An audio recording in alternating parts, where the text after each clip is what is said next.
Surah Ad-Duha merupakan salah satu surah dalam Al-Quran. Ia merupakan surah ke-93 dalam Al-Quran. Surah ini adalah surah Makkiyah atau surah yang diturunkan di kota Mekah.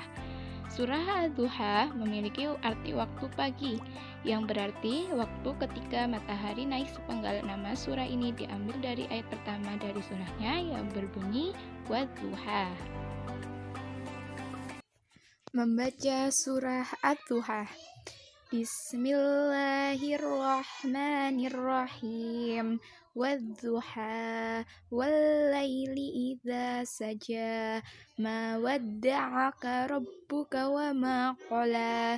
Walal akhiratu khairul laka minal ula. Wala sawfa yu'tika rabbuka fatarudha. Alam yajidka yatiman fa'awa wa wajadaka dhallan fahada wa wajadaka ailan fa'aghna fa'ammal yatima fala taqhar wa ammas sa'ila fala tanhar wa amma bi ni'mati rabbika fahaddits.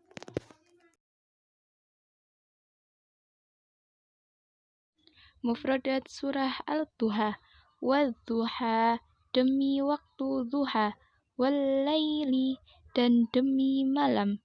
Idza, apabila. Saja, telah sunyi. Ma wadda'aka, tidak meninggalkan engkau. Rabbuka, Tuhanmu.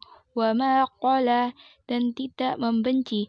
Walal akhiratu, dan sungguh yang kemudian itu khairul laka, lebih baik bagimu, minal ula, daripada yang permulaan,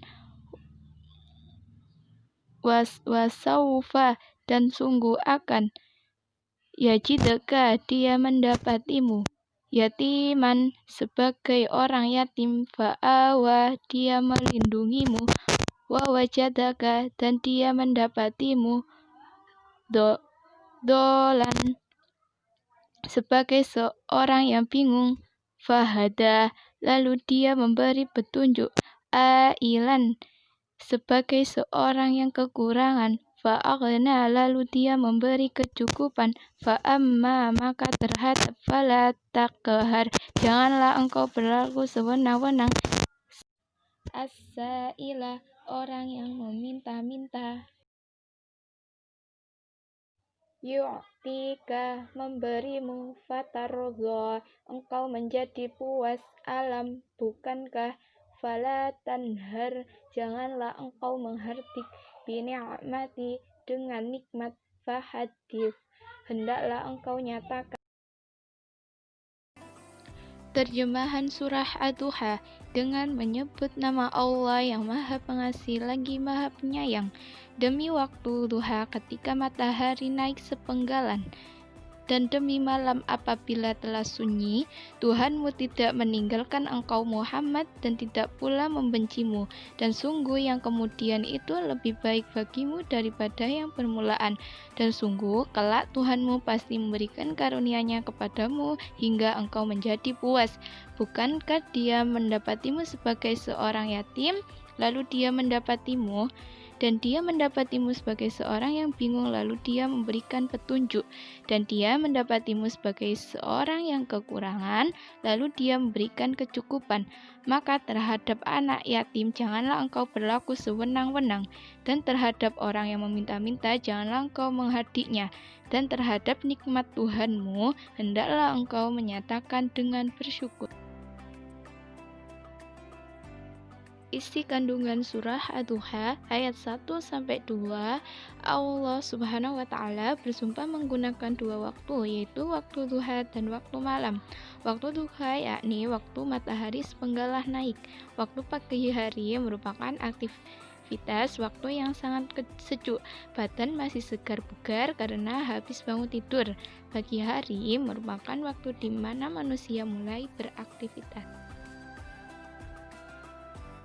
Ayat 3 memberikan jawaban bahwa Allah Subhanahu wa Ta'ala tidak meninggalkan dan membenci Nabi Muhammad SAW. Ayat 4 menjelaskan bahwa kehidupan di akhirat itu lebih baik daripada kehidupan di dunia. Kehidupan di akhirat itu penuh dengan kemuliaan. Ayat 5, Allah Subhanahu wa taala memberikan kabar gembira kepada Nabi Muhammad SAW bahwasanya Allah Subhanahu wa taala akan memberikan kebahagiaan yang berlimpah ruah kelak di akhir. Ayat 6, 7, dan 8 menceritakan keadaan Rasulullah SAW sebelumnya, yaitu sebagai seorang yatim. 2. Sebagai seorang yang bingung mengenai syariat yang harus dijalankan. 3. Sebagai seorang yang kekurangan atau orang yang fakir. Beliau ditinggalkan ayahnya tanpa meninggalkan harta benda. Pada ayat ke-9 dan 10 menjelaskan bahwa Nabi Muhammad SAW telah mendapatkan karunia yang luar biasa dari Allah Subhanahu wa taala, yaitu sebagai anak yatim beliau dilindungi, diberi petunjuk dari kebingungan dan telah diberi kecukupan harta benda. Dan dalam ayat ke-11 ini Allah Subhanahu wa taala menegaskan kepada Nabi Muhammad SAW untuk mensyukuri nikmat dari Allah Subhanahu wa taala. Sekian penjelasan dalam pembelajaran membaca surah Ad-Duha ini. Semoga bermanfaat untuk anak-anak. Terima kasih. Wassalamualaikum warahmatullahi wabarakatuh.